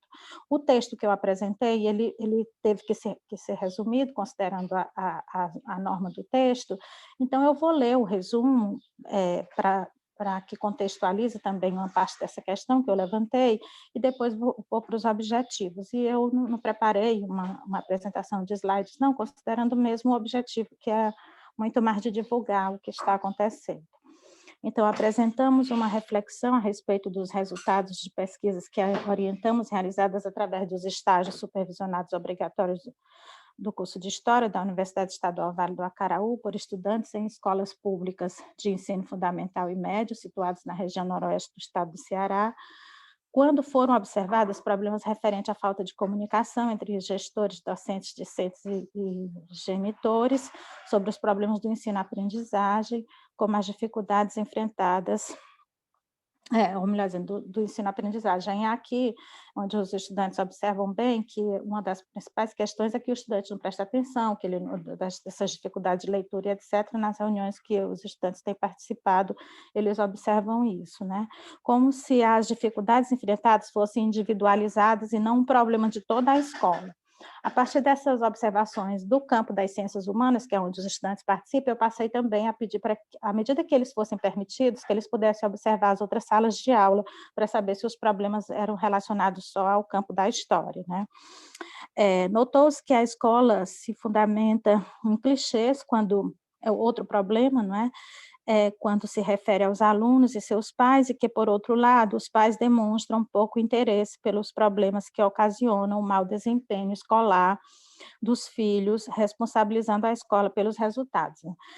Como solução, propusemos a criação de um espaço interativo que abranja a participação de todos, onde possa haver debates e postagens interculturais, interdisciplinares e interinstitucionais, objetivando criar um sítio de observação, pesquisa, produção de conhecimento e de ensino-aprendizagem de interesse comum, tendo as tecnologias da informação e da comunicação digital como meios para essa proposição, né? Uma espécie de mídia da escola, para leitura social, educacional e político das diversas realidades que há dentro. Então, esse espaço, na minha interpretação, na minha imaginação, não seria aquela rede comum que a escola participa, que geralmente é um Face, ou até tem blogs também, onde ela publica as fotografias dos eventos e, eventualmente, alguma situação excepcional que acontece na escola. Mas seria um espaço onde a escola onde haveria uma espécie de Facebook da escola, mas não um Facebook para essa participação que eu estou dizendo, mas um Facebook que pudesse interagir, onde quaisquer alunos, quaisquer pais, a comunidade da escola pudesse entrar. Eu não sei se isso é possível, assim, tecnologicamente falando. Eu tentei entrar em contato eu tentei entrar em contato com o setor de comunicação da universidade, mas a pessoa que está lá, ela não é muito qualificada para me dizer isso. Ela sugeriu o curso de computação e entrou a pandemia, e eu acabei não tendo a oportunidade de conversar sobre esse projeto para saber se isso era possível, porque, inclusive, a própria Universidade Estadual precisa de um espaço assim, né? Mas a ideia, resumidamente, seria essa, né? De criar um espaço interativo, internauta, não somente da escola, para a direção, para a gestão comunicar suas questões, mas que os estudantes pudessem entrar, que os professores pudessem, seria uma espécie de extensão, um momento de extensão, e aí cairia bem, por exemplo, para as escolas de tempo integral, né? que é uma segunda escola que tem nessa região. Um segundo momento, por exemplo, seria o momento onde o segundo momento da escola, o primeiro é aquela da formação das disciplinas comuns, mas um segundo momento poderia ser esse, né? Eu não sei. Precisamos pensar isso juntos. Assim, é importante dizer que eu apresentei esse projeto nas 3 escolas que a residência pedagógica participou, e as coordenações consideraram bastante interessantes, se interessaram, mas o limite está na condição de internauta que a própria escola tem, que é muito difícil, não é? Geralmente, há uma proibição, na verdade, há uma lei que proíbe a participação dos estudantes com os celulares e outros dispositivos ligados à web durante o período de aula, então teria que mudar todo um sistema que eu não sei se é possível, mas eu penso que poderia ser uma saída de interação da escola com a comunidade, e aonde a escola, sobretudo de participação maior docente e uma participação interdisciplinar, não é? Uma postagem que o professor de história colocasse serviria não somente para a discussão do campo da história, mas também para o professor de letras ou de português sugerir coisas, refletir politicamente sobre as questões e etc. Então, assim, não politicamente, talvez literalmente, melhor dizendo, e literariamente falando, acho que cai melhor literariamente falando, né, sobre a questão, para melhorar, inclusive, o nível de leitura e de escrita dos estudantes e etc. Bom, seria um observatório geral de toda a comunidade escolar, incluindo aí a parte da escola interna e externa. Acho que foi isso que eu pensei de um modo geral. Eu escrevi o projeto, encaminhei apenas para as escolas e para o laboratório de ensino, ao qual eu, inclusive, coordeno, e a coordenação de história. Ele não está ainda publicizado a nível de CAPES, por exemplo, eu não tentei nenhum financiamento, nenhuma possibilidade que possa financiar e que possa fazer um experimento em pelo menos uma escola, sobretudo e assim, uma questão que me desanima, para finalizar, que eu acho que eu já estou no meu tempo, né? Já ultrapassou. Pois então, para finalizar, é só para dizer que uma coisa que desanima é justamente a disciplina que as escolas têm em relação a essa preocupação com as avaliações externas, e, portanto, nenhum projeto é aceito que não seja voltado exclusivamente para colaborar, não é? E as gestões entenderam que isso colaboraria, no entanto, não, né, a praticidade disso exige um financiamento e um outro corpo colaborativo na escola, que as escolas não têm condição de fazer. Essa é a verdade. Pois muito obrigada e bom dia. Obrigada, professora. Eu não sei se eu vou tentar uma última vez fazer acho que não vou fazer, para não atrapalhar a nossa sessão.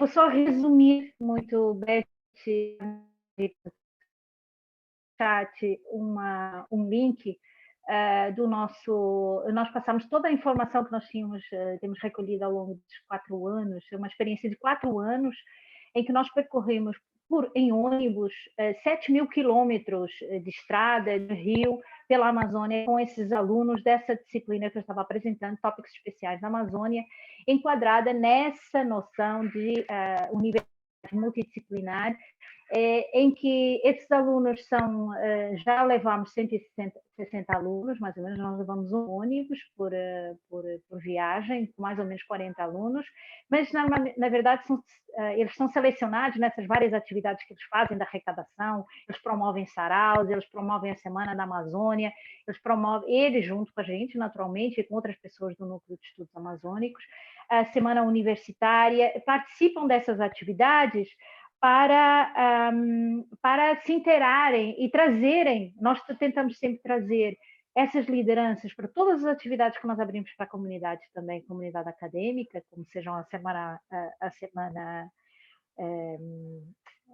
semana universitária e a semana amazônica, e criamos essa consciência de que a Amazônia não é uma floresta pristina, virgem, verde e homogênea, mas que existem populações e a manutenção dessa mesma floresta depende dessas populações. Além disso, os conhecimentos tradicionais em nível de medicina, fitoterápicos, culinária, etc., são essenciais para até esse novo tempo do mundo que nós estamos vivendo, como diz o professor de filosofia, Paulo Arantes.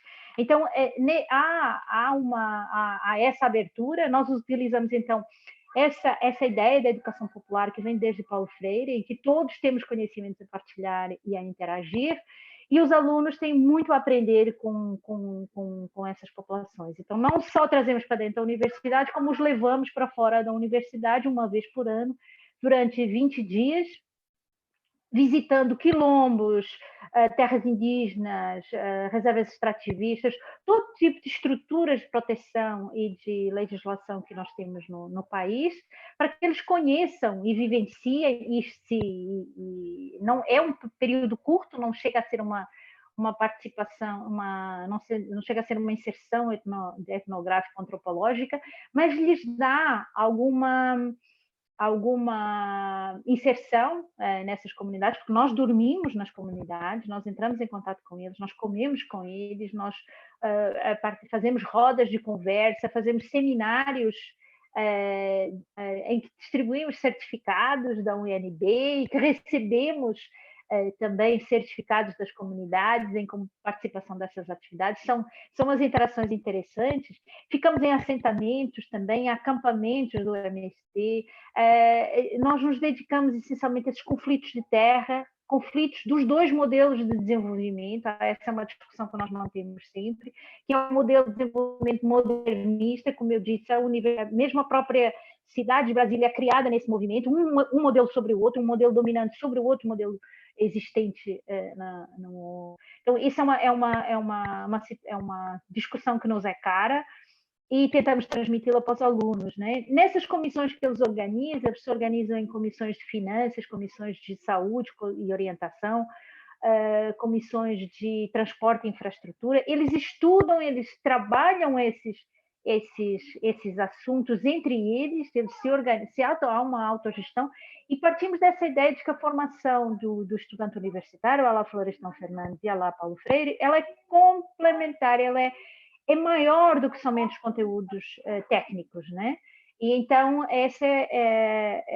há aqui todo esse processo de um semestre para a construção da vivência, no fundo, trabalha a interação entre as pessoas, trabalha a liderança, trabalha a organização de grupos, trabalha a gestão, inclusivamente financeira, dos parcos recursos que nós temos. Nós não temos apoio de nenhuma agência, nós não temos apoio da universidade, somente o ônibus, que nos é facultado pela universidade. Tudo o resto temos que ser nós, a comida, as estadias, a negociar com as populações, a comprar localmente, a utilizar e a trocar alimentos, muitas vezes, né? Se leva um pouco de charca, um pouco de arroz e de feijão, e recebemos alimentos frescos. Há essa interação, se cozinha junto, se vive junto esses 20 dias, não só dentro do ônibus, como fora do ônibus, com essas comunidades. Então, tem sido uma experiência muito gratificante. Esse ano não pôde ser feita, então o que nós fizemos, nós trouxemos tudo online. Nós criamos 3 canais de diálogo, chamamos Vidas Amazônicas, Diálogos do NEAS, e temos uma parceria com uma TV independente que funciona de streaming aqui no Brasil, que por acaso é a Conexão Lisboa. Quando começou a pandemia e quando começaram os ataques às comunidades locais, eles sentiram, nós tivemos esse contato, e agora mantemos esse diálogo constante que se chama Conexão Amazônia em Pauta, perdão, e que não somos nós servimos de mediadores entre essas conversas, mas na verdade nós queremos escutar às populações locais, né? As suas experiências, as suas demandas, e nesse sentido que as políticas públicas de desenvolvimento, nessa noção de desenvolvimento brasileiro, muitas vezes atropela o diferente, o diverso, né? As multiculturalidades que nós temos no Brasil. E então, a Semana da Amazônia também foi toda online, em que nós aproveitamos para apresentar os nossos colegas e os temas conjunturais, que era a questão da Covid, os indígenas, a questão ambiental. Estava, no momento, a Amazônia e o Pantanal estavam em chamas também. Agora já começaram a estação das chuvas, já está um pouquinho melhor, mas continua essa desregulamentação e esse desmonte das políticas ambientais. Nós trouxemos isso para dentro da universidade com as pessoas que estão lá, com os técnicos do IBAMA, do ICMBio e com as populações locais, as dificuldades que eles estão tendo e também as suas boas práticas e boas experiências que as houve, né? As mais conhecidas são as da CUFA, são as nas favelas, porque são majoritárias, mas a COIAB e o CIMI tiveram, a COIAB, que é a organização indígena, e o CIMI, que é a organização pastoral de apoio aos indígenas, também teve um papel muito importante e tem sido uma organização muito importante. Não sei como é que vai ser agora nessa segunda onda que está chegando, mas no fundo é isso, é partilha de saberes, que foi muito interessante, e buscar autores que já estavam meio em desuso algumas vezes, e que não nos aparecem muitas vezes na universidade, exceto na pedagogia, né? Eles são menos utilizados nas nossas aulas normais. Então, são alunos de várias áreas, desde química, ciências ambientais, direito, serviço social, psicologia, sociologia, antropologia, ou seja, algumas áreas até que não estão tão ligadas a essa discussão da Amazônia, mas que são alunos interessados nesse problema complexo que é a Amazônia, e o tratamos de uma forma complexa também, né? Então, tem sido uma experiência muito interessante que gostaria de... Nós já estamos a iniciar um pouco os efeitos. Estamos agora a tentar a seguir os egressos, quais estão trabalhando com a Amazônia e quais não estão trabalhando com a Amazônia, para perceber que impactos aqui isso tem na vida deles. Pessoalmente, os relatos são sempre de impactos muito, muito fortes, porque a maioria deles são urbanos, né? As universidades brasileiras ainda estão um pouco elitizadas, embora se tenham aberto ultimamente, mas elas ainda são um pouco elitizadas, e a partir de alunos que estudam na universidade pública no Brasil, eles farão parte de uma elite. E aqui muito mais, eles serão os próximos gestores de políticas públicas, e então essa abertura foi importante. Eu termino aqui sem conseguir fazer a minha apresentação, mas como eu convido-vos a entrar no site para dar uma olhada, e também posso partilhar em qualquer momento que vocês pedirem toda a apresentação, que é bem colorida, tem muitas fotos dessas viagens, e tem sido uma experiência realmente muito interessante. Vamos abrir, então, sem mais delongas, para que todos comentem entre si. Não temos nenhuma questão aqui no chat. Eu não estou com acesso às questões e às questões e respostas e perguntas.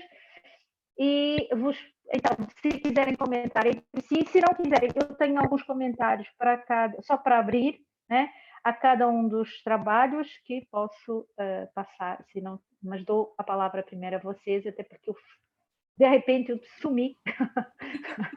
Entramos como nós brincamos, né? Agora estamos parece quase mesa de terreiro, né?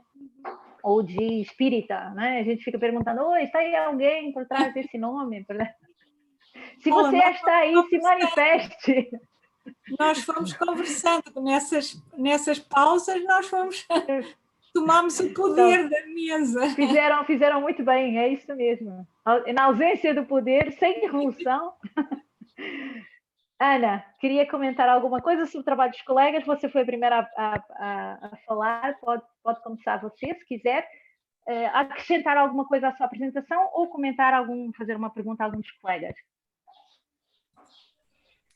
Bem, primeiro quero agradecer, né, e comentar o trabalho da professora Lina, principalmente, que tem bastante aderência ao trabalho que eu apresentei, e fiquei pensando que nós podemos trocar os nossos contatos, né, para compartilhar o conteúdo dos nossos artigos, e fiquei interessada em, de repente, aplicar a metodologia que você utilizou, professora Lina, fazendo um estudo aqui na nossa universidade também. Então, achei muito interessante. E a apresentação do professor Rodrigo, quero dar os parabéns pela feira que vem sendo realizada, né? Muito interessante. Nós também temos aqui na Universidade Fevale uma feira, que é o Inovamundi, que é realizada já há muitos anos, mas eu gostei muito da perspectiva da inclusão, do caráter da inovação e do empreendedorismo no âmbito das apresentações da feira de vocês, e gostaria de perguntar, professor Rodrigo, se há intenção de, nos próximos anos, então, permanecer com esse formato virtual, ou se vocês pretendem retornar ao modelo presencial. Como que tu avalia o resultado? Eu avalio que é extremamente positivo a questão da perspectiva de continuar as apresentações online, né? Online, pelo menos a forma de exposição, né? Da exposição dos trabalhos que nós fizemos todos eles no Instagram, né? Eu acredito que ali vai ficar, né? Mas provavelmente a final, onde é apresentado para os jurados externos, nós vamos talvez manter presenciais, né? Para justamente marcar um evento ou tornar talvez mais aproximação, né? Ou seja, entre os participantes, né? Mas eu acredito que a gente vai manter a exposição, porque tudo ali, como a professora Lina tinha dúvida, né? Tudo a gente fazia num dia só, era um grande evento, né? Uhum. E aí, por ser online, aí nós deixamos 2 dias em exposição, lógico, e continua, né, o Instagram, né? A gente não tira a exposição, né? Mas a parte da final, ou seja, quando são classificados os melhores, né, e dada a premiação, provavelmente vai ser presencial. Nós podemos também, professor Rodrigo, trocar contatos para trocar experiências relativas aos nossos eventos, que sempre são complementares, né? Então, vou deixar o meu contato aqui e a gente volta a conversar. Tá bom. Meu contato também eu passo aqui, sem problema nenhum. E quanto a professoras Paula e Maria Antônia, também quero parabenizar pelo trabalho realizado e pelas apresentações. Obrigada, Ana. Lina, gostaria de só Sim, comentar o trabalho da professora Paula, né? A Amazônia realmente, para nós, ela, apesar de que a gente está num país continental, para nós ela é algo muito ainda longe, né? Então, iniciativas dessa, que quase são trabalhos, que a professora está fazendo trabalhos antropológicos, né? Vivenciando quer dizer, o dia a dia, né, da comunidade amazônica, né, e propiciar isso, né, em forma que os alunos possam, né, vivenciar esse tipo de experiência, eu acho extremamente salutar. E como a professora comenta, né, provavelmente eles vão ser os futuros gestores públicos, né? E aí que talvez a semente, né, ou seja melhor, né, ali plantada, né, para que justamente a gente corrija todas essas desigualdades que ainda a gente tem, né? Eu na verdade, eu ensinei, eu morei 15 anos em Belém, né? Agora eu estou na Universidade de Brasília, mas eu morei 15 anos em Belém, então eu tinha como professora lá, e também do Núcleo de Estudos Amazônicos, num núcleo interdisciplinar. Eu tenho formação em Psicologia e Economia, e e não tinha assim, não tinha muito contato com essa coisa do desenvolvimento sustentável, alternativas, o decolonial, todas essas teorias não entravam muito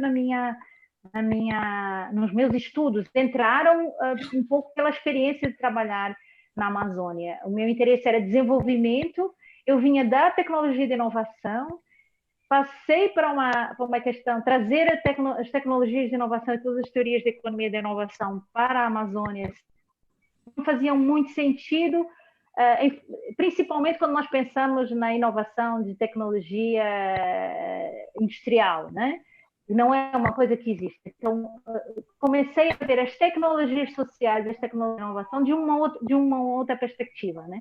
Trabalhei bastante em campo e quando vim para Brasília, então, me mantive ligado aos estudos amazônicos e foi exatamente no ano em que eu vim, que começamos a pensar nisso, porque há realmente um gap muito grande, né?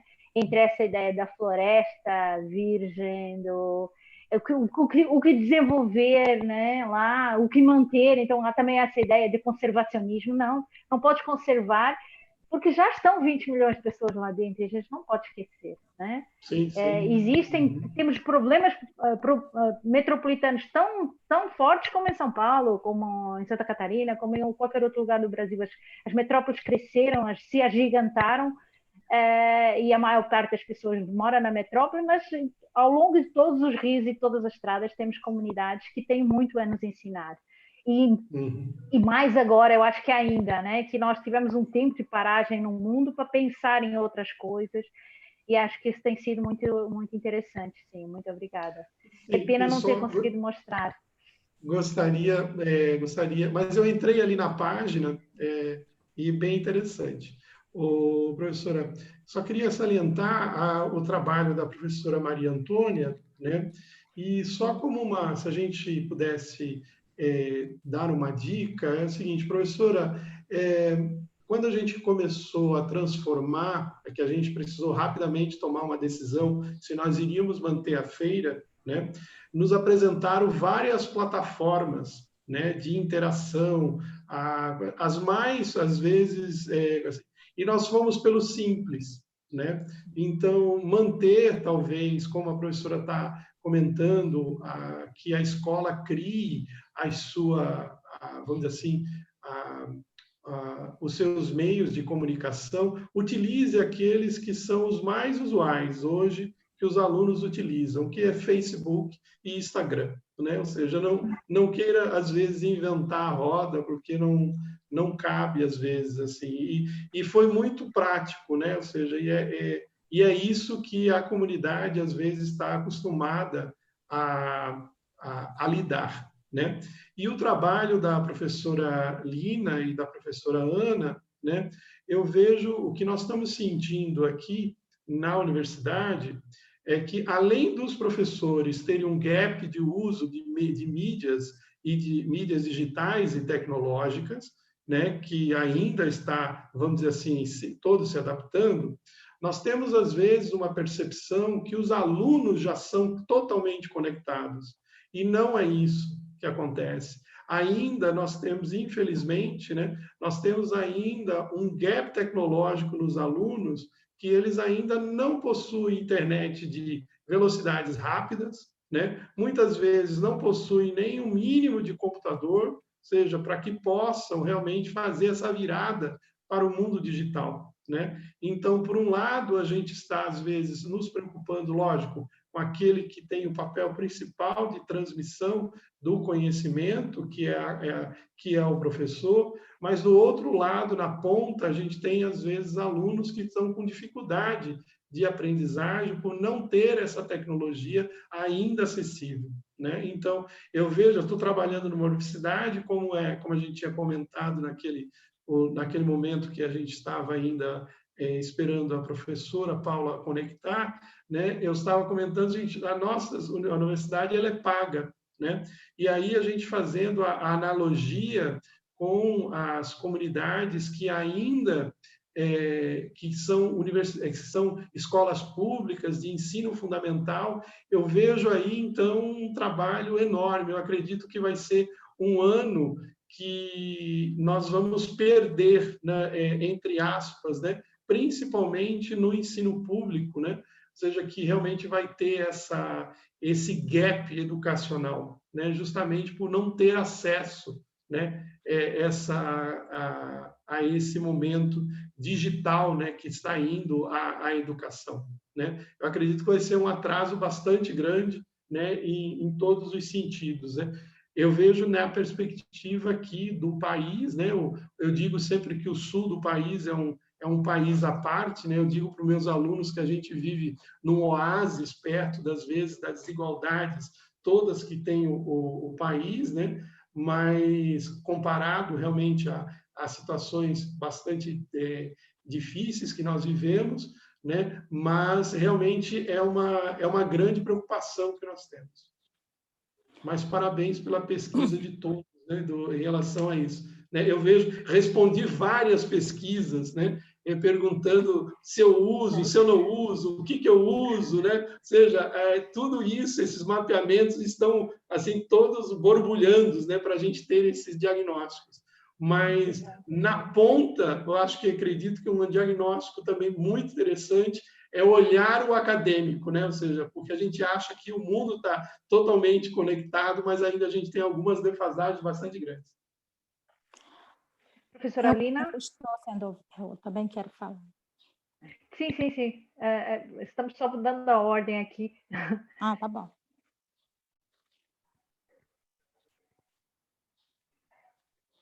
O microfone.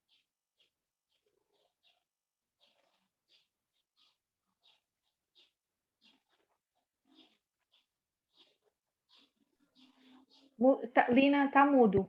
Não conseguimos escutá-la. Peço desculpa. Tá Eu estava dizendo que não quero estender muito o tempo, mas, no fundo, nós tivemos a oportunidade de discutir aqui alguns aspectos que estão muito relacionados, não é? Apesar dos nossos focos de cada uma das apresentações ser um olhar focado e especializado, eu acho que há conexões, não é? E vejo também, não é? Não só as da Ana, que enfim tem aqui uma relação mais próxima com o estudo que eu represento, mas vejo também diálogos, não é? Com os da Maria Antónia, mas focado num outro nível de ensino, e também no caso do Rodrigo, vejo aqui grandes possibilidades porque as escolas e as instituições têm que redesenhar algumas das suas perspectivas, não é? Quer dizer, e, portanto, a experiência que foi vivida, que foi muito forte, não é? Foi muito emocional, nos registros que nós temos, sobretudo dos professores, traz-nos esse contributo. Nós queremos usar esta oportunidade para nos transformarmos e transformarmos as nossas práticas, não é? E como dizia o Rodrigo, essa ideia que nem sempre é verdadeira, não é? Que partimos da ideia que os alunos estão muito mais avançados que os professores, mas na verdade isso não é assim tão correto, porque o uso destas tecnologias que eles fazem é em ambientes individuais e familiares ou sociais, não no ensino. E, portanto, não conseguem fazer essa transferência. E esta oportunidade, esta situação foi clara em fazer esse diagnóstico, que os nossos alunos, não só em Portugal ou no Brasil, mas em todo o mundo, não é? Se formos lendo os artigos que foram saindo e que também logo muita gente escreveu, não é? Relatam exatamente isso, não é? Que os alunos, há aqui um divórcio muito grande e mal entendidos, não é? Da nossa parte como professor, pensando, não, eles estão muito mais avançados que nós. Bom, portanto, só dizendo, acho que há muitas conexões, foi feliz aqui a organização desta mesa e, claro, também o contributo da professora Paula, que eu sou uma apaixonada pela Amazónia, nunca fui à Amazónia, leio tudo o que há sobre a Amazónia, sou não digo uma ativista, mas tudo pelo que ela representa, não é? E, portanto, acho que também o seu testemunho dessa intervenção da universidade e essa didática, eu vejo quase aqui como uma nova didática de trazer os protagonistas à universidade e, como também dizia o Rodrigo, formarmos os dirigentes do futuro, os políticos do futuro, não é? De uma forma muito diversa. E nestas questões, a imersão, a técnica da imersão é fundamental. É fundamental porque é aí que faz transformar os nossos comportamentos. Então, eu considero que mesmo essa experiência pode ser transferida para outros cenários, direi assim, não é? Claro que o tema Amazónia é único e é complexíssimo, mas outros cenários se vivem noutros países que têm alguma proximidade e, portanto, essa intervenção eu acho que é uma lição, não é? Que todos temos que tomar e aprender com ele. Portanto, eu adorei os contributos de todos e acho que consigo retirar daqui oportunidades de enriquecer também a minha prática como docente, como professora, como pesquisadora e pensar outras possibilidades, não é? E estou aberta a colaborar com todos e se vierem a Lisboa visitar-nos com todo o acolhimento que possamos fazer. Muito obrigada.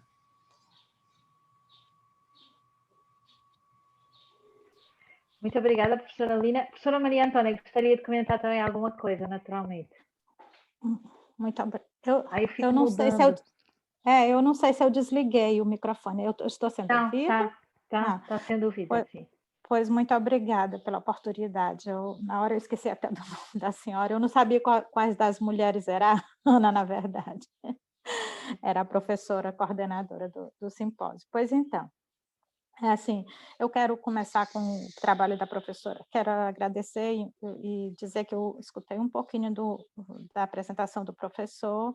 Não, infelizmente, não perdi as apresentações das professoras e, portanto, eu não sei se eu tenho alguma contribuição, mas eu agradeço a oportunidade, como eu já falei, e dizer para a professora Ana que eu penso que eu gostaria do site que a senhora informou e que eu não peguei para visitar, e que eu penso que um trabalho assim, pelo menos nesse nível de comunidade, da escola e a comunidade, da escola deixar de ser vista como um templo, aquele que vai lá, que vai ser, que é para a oração quando dominical, e a comunidade fica alheia a essa escola, que inclusive é uma experiência que nós aqui acabamos conhecendo, que acontece na região do Porto, né? Eu me fundamentei, inclusive, como fonte, num documentário de Antônio Sagrado, que o título é Quando Sinto Que Já Sei, né? E aí a gente parte sempre do princípio que já conhece essa escola e conhece, sobretudo, as comunidades que as frequentam, no caso das comunidades pobres, da escola pública, e aí a gente nunca quer... fica sempre muito limitado, inclusive o que eu observo como professora de estágio é que os professores que atendem a essas escolas, eles têm muito preconceito, eles convivem com os alunos mesmo com muito distanciamento, né, com muito medo deles. Então, assim, só para ter uma ideia, de tanto eu observar isso, de tanto eu ouvir isso, quando eu estive na primeira reunião da residência pedagógica na escola, com os estudantes da escola, por um projeto que a gente estava desenvolvendo lá, eu fiquei horrorizada. Quando eu entrei, que os meninos me apresentaram, olha, a nossa coordenadora, e aí chamou a atenção, eles ficaram me olhando da cabeça aos pés, eu fiquei com medo, eu fiquei assim, vixe, por que eles estão me olhando assim? E eu esqueci que é o comportamento de adolescente, que eles são assim mesmo, né? Então, assim, eu fiquei, aí aos poucos eu fui baixando a guarda, porque apesar dos estágios, o momento que eu tive mais presente mesmo nas escolas foi com a residência pedagógica. Então, assim, eu penso que esse trabalho que a senhora está fazendo é, assim, algo maravilhoso, assim, que coloca à disposição dos alunos para que eles saiam mesmo dessa ideia da teoria e caiam numa prática, ou melhor dizer, não é isso que eu quero dizer, é que aprendam a relacionar a teoria com a prática, não é? E perdam, eu acho que a principal função social de um projeto assim é perder esse preconceito, né? Aprender a conviver com o outro, essa relação com o outro que a antropologia tanto fala. E eu penso que é exatamente o oposto do que está sendo proposto aqui, que a gente está propondo comunidades virtuais. Eu não sei se eu entendi bem os projetos que foram apresentados, que eu não assisti, mas, assim, mas de um modo geral, nessa perspectiva, quando se fala em inovação tecnológica, e para o outro lado, né, para esse lado do contato físico, de entender a relação, de criar uma nova relação com o outro. E eu discordo, viu, professor Rodrigo, eu penso que a gente tem que pensar em criações, sim, novas criações, novas possibilidades que possam, a proposta que eu estou trazendo, eu pesquisei, observei como é que as escolas interagem nos Faces, nos Instagrams, nessas redes comuns, e eu estou propondo uma outra rede, uma outra possibilidade, né, que dê para todos participarem ao mesmo tempo, né, assim, no Facebook, por exemplo, seria uma coisa... Bom, eu não sei se eu vou conseguir me explicar, mesmo porque não dá tempo, mas o que eu quero dizer é que é preciso pensar em novas possibilidades, assim como a Escola do Porto, né? Ela foi criada pensando nesse novo e pensando em desconstruir a ideia de que eu já sei o que é que está acontecendo e, portanto, eu não preciso criar nada, eu só preciso dar continuidade e tentar melhorar.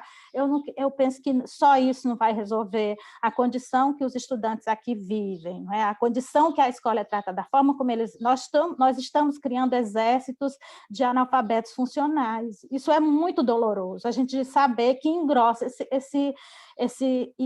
esses percentuais no Brasil, entende? E não fazer nada porque é assim mesmo, porque faz parte de um sistema e o sistema tem que ter essa reserva de mercado, essa coisa toda assim cínica que a gente aprende a repetir, e ainda sai dizendo que é Marx, que ainda sai corroborando com a teoria marxista e dizendo que faz parte do que Marx preveu, não é? Então, assim, eu penso que a gente precisa repensar essas coisas. Eu prefiro acreditar nisso e refletir sobre isso com os meus orientantes, que a exemplo dos trabalhos do que foi colocado em relação à professora Ana, que está colocando novos gestores e, portanto, eles precisam ser melhores, né, formando novos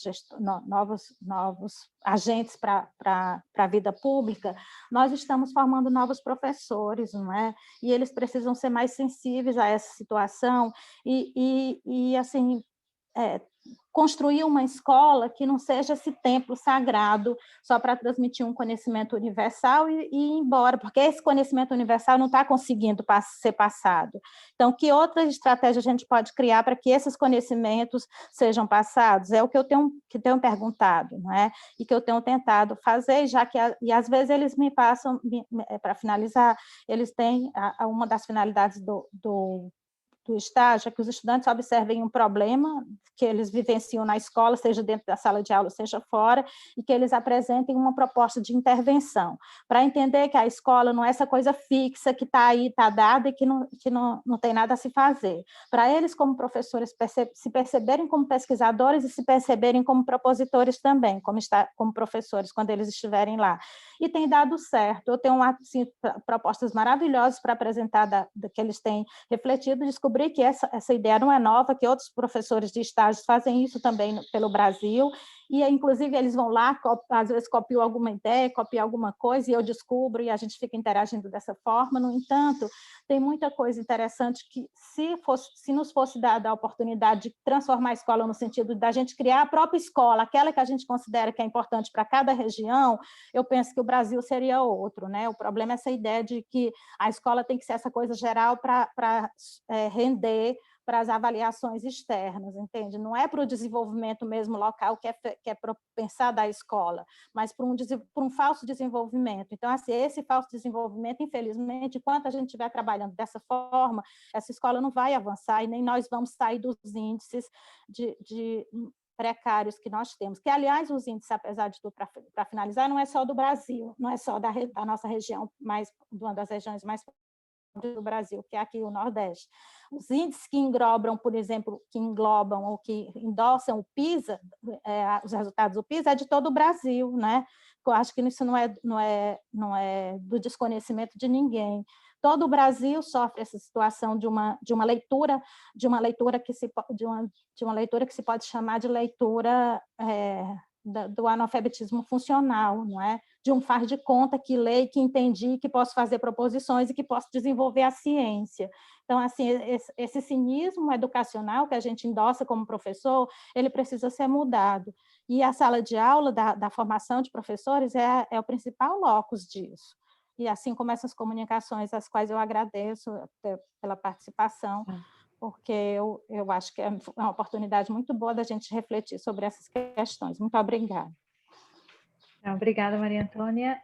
Só fazer 2 comentários antes da Lina, porque a Lina precisa sair em 5 minutos, eu lhe agradeço. Não sei se mais alguém que gostaria de fazer um comentário final, mas o que eu gostei bastante desta sessão foi exatamente isso. As coisas parecem complementares. Eu acho que o Rodrigo, quando se referiu a usar o Instagram e o Facebook, foi como começo, né? Não como fim, uma coisa mais fácil de comunicação e que está aí acessível, e a partir daí, sim, criar linhas de diálogo para desenvolver novas coisas, né?